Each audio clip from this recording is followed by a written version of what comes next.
Hey, I'm Carson. I'm Connor. I'm Dustin. We're from team 5203G Gremlin, and this is a little explanation video for our Worlds robot for high stakes.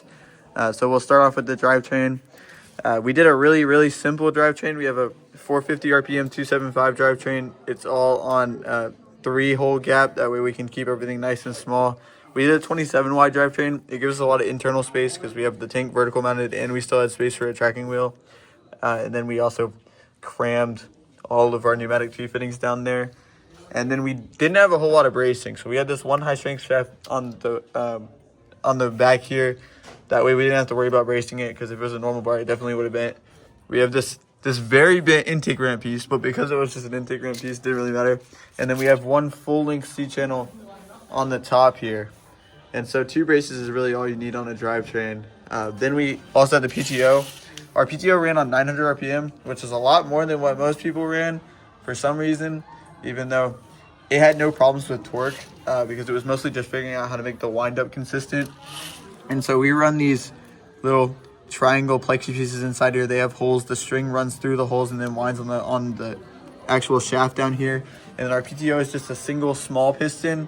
It works really well. We never had a problem with it shifting or unshifting, except we're not exactly sure what happened in round of 16. It seemed like it was a PTO problem, but when we tested the hang, it kind of just worked again.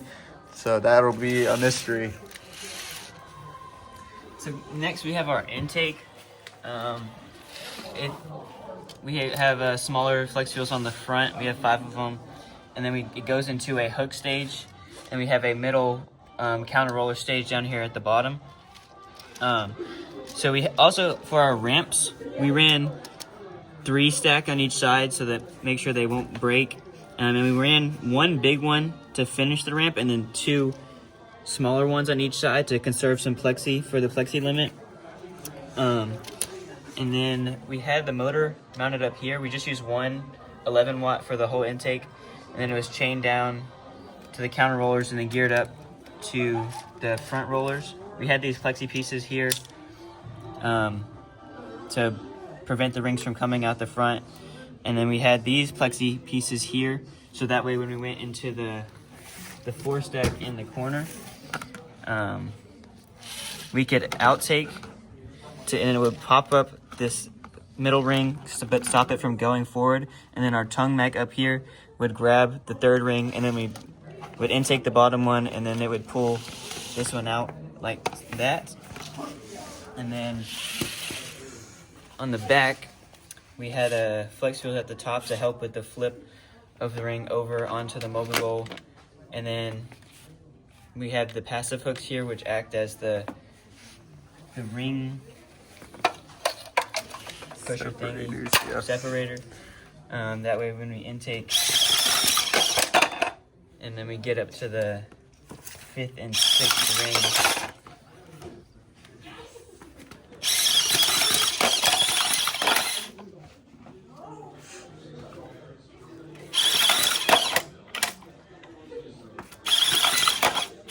it kind of keeps the intakes away from the rings away from the intake, so that we can still intake and do wall stakes when we had a full goal.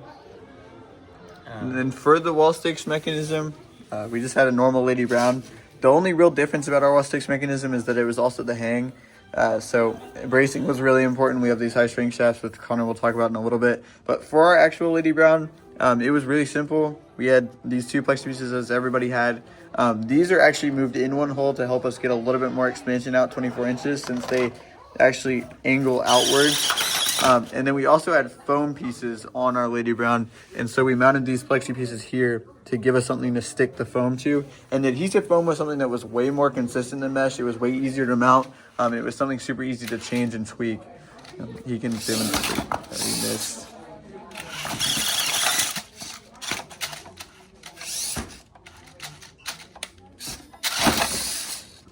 Yeah, so pretty standard. Then we had this wall stakes aligner. This had to deploy at the start because of the way we expand, but this was a lot of help. It just helps make sure the driver doesn't have to worry about lining up, and that way he could just ram into the wall stake and just score. It also keeps you help play against defense because we stayed lodged into the wall. And then after Worlds, we put this Ace and Gremlin sticker on. But yeah, pretty normal wall stakes aligner.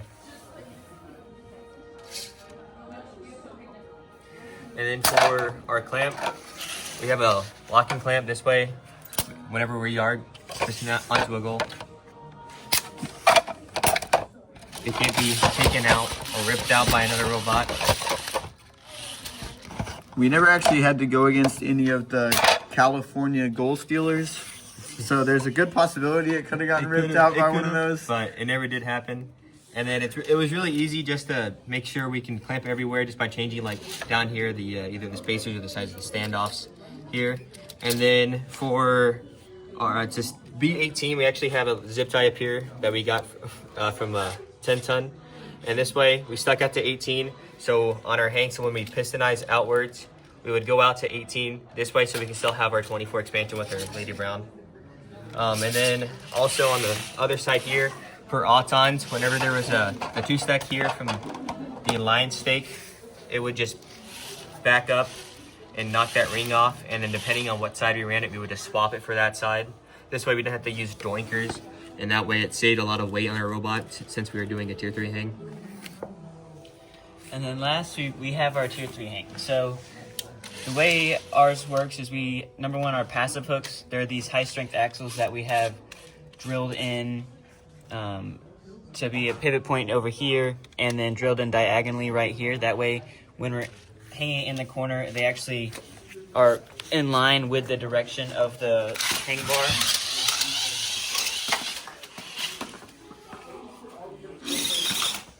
So the way it works is we have pistonized towers. So the pistons move the towers completely forward, shifting the angle that we can grab at. And then we have guide rails down here that help when the robot is hanging from tier 2 to tier 3, the bar can slide down. And then we also have our active hooks on our Lady Brown up here, which are the same high strength axles that we have on our passive hooks. They used to pivot because we thought it would help actually get onto the bar. So they're actually zip tied now. They're only in one point of contact.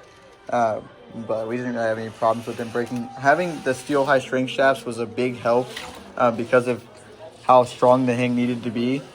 And then we can show the hang fully. Also, before we hang, we had latex tubing on our string, and that was basically what kept it in line right now when it's unwound.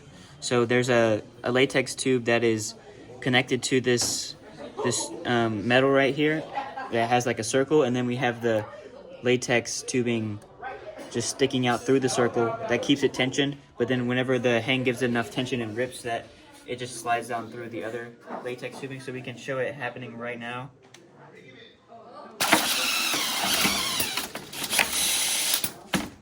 So that was the first stage of the macro. You see it lifted up all the way where these can clear, and then it pivots the pistons back, that way pushing the passive hooks forward and able to grab the bar more clearly.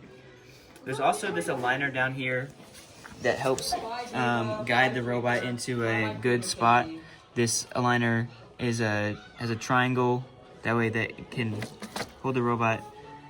It holds it more when it's actively pulling up. But it actually helped a lot. I don't know if you ever saw any videos of us, Ace, or Sammy hanging in some of our later matches, especially Sammy. They were really aggressive at hanging crooked. And so we all ran similar aligners on the back, and it helped straighten out the robot a lot whenever we were going up.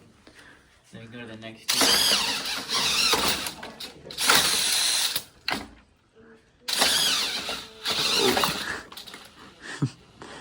So we have it fall down a little bit slowly on the top. That way, in case the passive hooks don't clear, we don't have to go, and we can keep them on the active hooks. And then we have another macro button, which lifts this up. That way, I can intake the ring. And sometimes ours would be in this kind of scored, kind of not scored position, depending on how it would be on the match. And then we have another button that pushes it and makes sure that it gets scored on that top ring. And something kind of cool that we never really got to use, because turns out nobody decided to use the slingshot shooters. But we had planned on coding a macro to descore the ring. You can see our Lady Brown's in a very optimal position to just kind of rip the ring off. We'd have to But we were experimenting with it, and we determined we could do it, and we decided that we were going to do it if needed to happen, if there was actually a consistent shooter. But then, disappointingly enough, there were really no shooters. I mean, it helped make our life easier, but also it would have been really cool to do in a match. But yeah, so that's pretty much the whole robot. We lost in round of 16, which was kind of unfortunate. A lot of things just didn't go super our way at Worlds. But, I mean, it performed very, very well in matches. It hung in 8 out of 10 matches. We never fell, which was a huge accomplishment after Haunted this year. And also, it was just a lot of fun to design. We kind of collaborated with a couple other teams, and it was really cool. And we ended up winning Worlds Excellence, and so couldn't ask for a better end to our senior season. But, yeah. We hope you guys enjoyed the video and maybe learned something, and good luck in pushback.